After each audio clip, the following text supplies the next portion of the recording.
சிட்டுக்குருவி வீட்டில் இருக்கு. சிட்டுக்குருவி என்னம்மா பண்ணுது உங்கள் வீட்டில்? கண்ணாடி கத்துறது. டெய்லியுமே வந்து கண்ணாடி பார்க்குமா?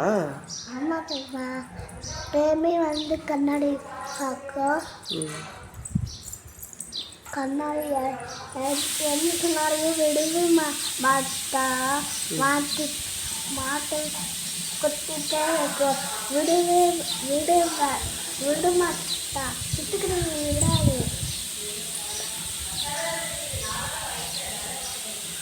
அதுக்கப்புறமா சிட்டுக்குருவி கூட்டல கையை ஊட்டி விடும். குட்டிச்சு ஊட்டி விடும். அதுக்கப்புறமா இந்த கண்ணாடி பாதி, அண்ணன் கண்ணாடி கொஞ்ச நேரம். எந்த கண்ணாடி பார்த்தா என்ன கண்ணாடி பார்த்தல.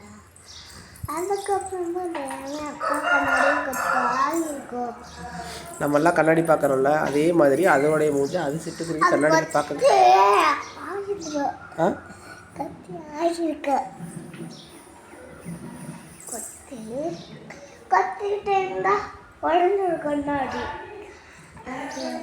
அது வந்து வெளிக்கு புழுங்கெல்லாம் வீட்டுக்கு வரும். அதெல்லாம் வெளியே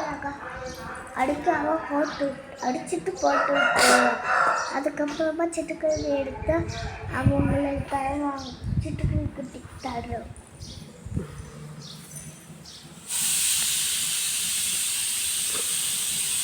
எங்க தெரியுமா?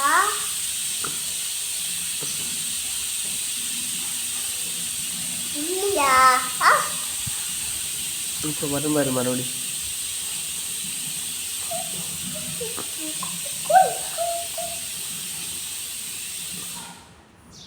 அங்க கண்ணாடியில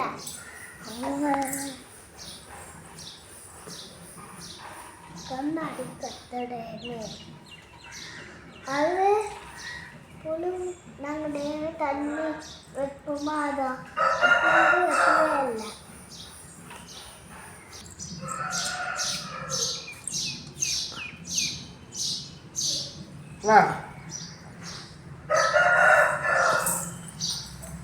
தூக்க முடியாது, இன்னும் கொஞ்சம் ஆசை இருக்கிறேன்.